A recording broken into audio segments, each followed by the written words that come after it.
In order to solve the power steering mating between the 96 LT1 and the original 81 Corvette power steering, we need to join the new power steering pump to the control valve.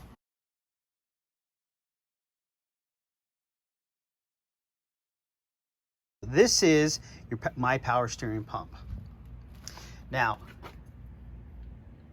there's a high pressure connection, which in this case on the LT1 is right there, right behind the pulley. And the second one is right down there. You see that little red connection there? All right, so that is the return. And the high pressure goes to the control valve of the 81, or needs to go to the control valve of 81, run through the system, and then the return comes all the way back to the reservoir. So originally, this line, which is the high pressure line, would come here,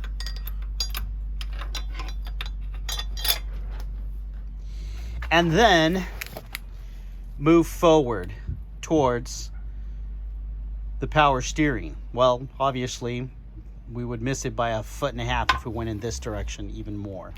So this guy was too long. As you can see, I ended up cutting this section off, which is really real shame, because it would have been nice to have cut this just about right there, and it would really have solved everything. Well, regardless, not only is it a problem that it comes forward on the original line, but also the fact that this is a 3/8 line. And what I mean by that is the original one, let's come over here, I'll try not to shake it as much. The original control valve, you see those two connections there? Okay, the first one is the high pressure, and that is a 1/4 inch line for the high pressure. And the other line you see there is 3/8, and that is the return. So, first and foremost, you need to mate the 3/8 high pressure from the LT1 to the original chassis.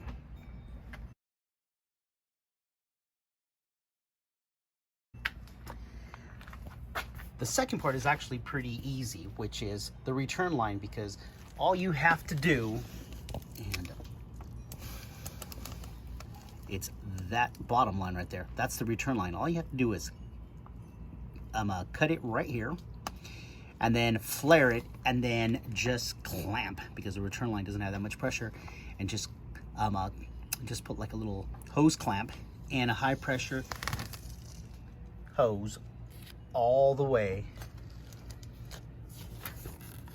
to the return port right there. And it's 3/8 all the way. So that's gonna be the easy one. Again, all I'm going to do is cut it there and then run a line all the way to the reservoir. For the high pressure, this is what I've decided. Here's a closer look at the original C4 line, and this is approximately what it looked like. Now, as you can see, I've already modified it, but the original line did connect to here. And once again, this is the portion of the original line that actually connected to the power steering box. And again, it was forward in the engine and not compatible. So, as I stated, I was able to cut the line here.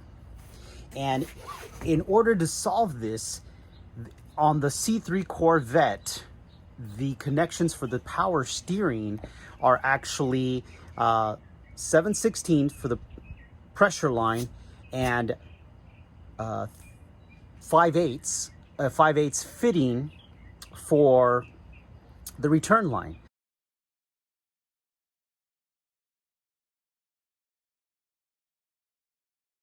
Since this is a high pressure, I had to find a way to have the 3/8 power steering line from the pump connect to the 1/4 inch line, which went into the control valve. So, step one, I found a common denominator, let's call it, and that is an AN6, which is pretty common nowadays for the universal lines. So here, as you can tell, what I did is I converted the 3/8 line to an AN6 connection. Now, I'm not going to go over how to actually get the hard line to AN6 connectors. You can YouTube that. There's plenty of videos out there, so we're not going to go over that. And then on the other end, this is what connects or what goes into the control valve. And this is a 7/16 by 24 thread for power steering to AN6, which now allows us to just fabricate a line directly to them.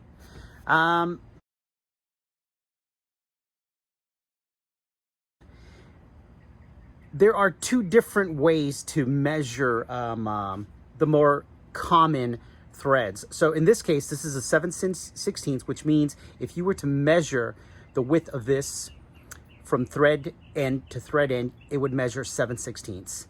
And then by 24, that is on American standard threads, pipe fitting or bolts, it is what is called TPI, which is threads per inch. In other words, if I were to get an inch of these threads and measure them, there would be 24. So this is 7/16 by 24. That's how you get that.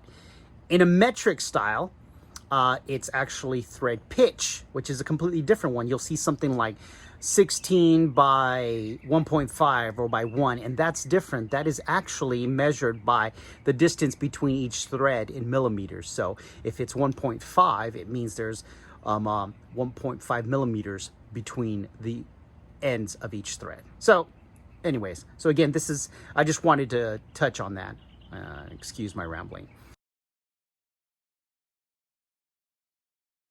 So this is going to go on the control valve, and what I did is I fabricated this line right here, and this is AN6 female on both ends, which will connect to the male. And this will mount there, and just like that, we are able to mate the 96 LT1 to the power steering on the original 81 C3 Corvette. Again, I'm not going to show the return line. I will show a completed video so you kind of get an idea of what it looks like installed. I'm not going to do the return line because it's pretty much just a clamped rubber hose going, as I talked in probably one of the videos, from the control valve all the way to the reservoir. There's nothing complicated about that. But I did want to show this union here, what was fabricated. And, you know, I will touch on one simple thing. This is a PTFE. Which handles up to 4,000 PSI, which is what you kind of need for power steering and for E85 to be able to handle that. And there's a Teflon tube on the inside here, and it's braided, PTFE braided. You can't use the CPE. You got to make sure it's PTFE, so it's rated for the correct PSI. And then again, I'm not going to show how I installed these ends here. But again, there's an abundance of videos on that. I've heard some people on forums say you take your new, so you take this connection along with the one from the 81, you measure the distance between them, and you go to a hydraulic shop and ask them to fabricate one for you. Or you can buy these hose crimp fittings and make it yourself on each end. I called some of the hydraulic shops and I couldn't get an actual answer. When I took one down, one of them wanted to charge me $120. I didn't see that, and since I had these spare parts, this was actually free. Now, if you order them, I believe these two is a kit of maybe $15, and then I had the leftover braided hose. So this was the direction I went. All right, so here we have the control valve, and there is the 7/16 connection. And again, this is what converts it to AN6. So it's a pretty simple install, and we'll tighten it up here in a few.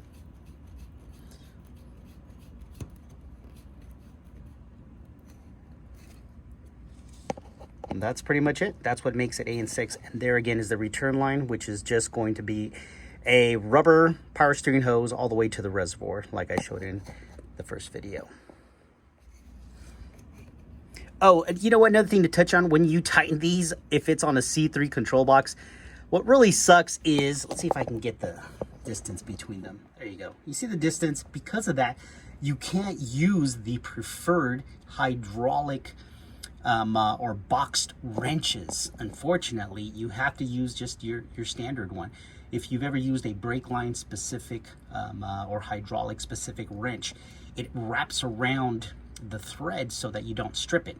Well, unfortunately, in this case, because it's so close, you're not able to use them. They just won't turn. I don't know why they went in this direction, but bottom line, they did. One thing I wanted to point out is normally you would have to buy, unless you own an actual power steering puller. So you pull this and you buy a special puller that clamps onto here and yanks this guy out. As you can tell, there's no real thread to hold it. It just has kind of a spacer. Luckily, I was able to, and I've tightened it and retightened it several times by just using this gap right here. As you can tell, I'm able to navigate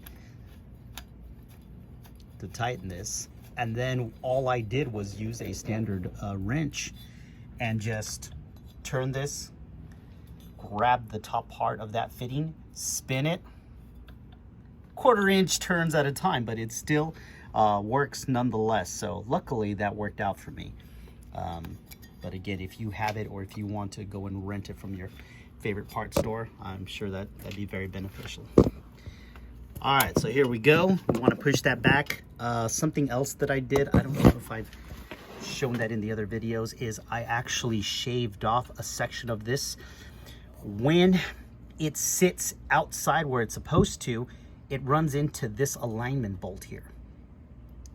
So when it's out here, notice there is very little room. So when you have to add shims to align these old GM control arms,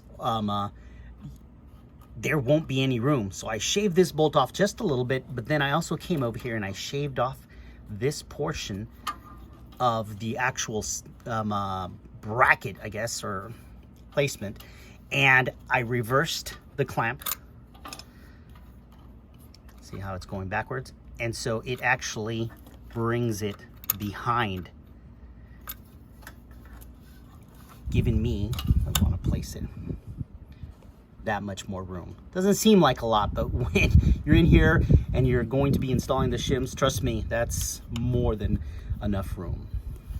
All right, so there is that guy, and let's connect it to the control valve. All right, and just like that, we have the high pressure power steering hose. You can see right there. There's the connection, perfectly fits there and out of the way. And then if we come over to this side, to the control valve on the C1, on the C3, there you go. And I made sure there was a little bit of a curve. These PTFE lines, or these nylon braided lines, do not, whoops, sorry about that, do not work well if they're just straight across. Unless it's in a perfect scenario where there's not going to be that much give, they work a lot better with just a little bit of a turn, so that they'll move back and forth. So that is why I chose to go with this type of setup. There it is. My apologies for shaking it so much, but that solves the power steering debacle. Let's call it a debacle. And perfectly mates and connects both power steering components. All right, let's move forward. And hopefully in the next couple of videos, I'll have the harmonic balancer back on, and maybe in a month or so, we'll be doing some test starts.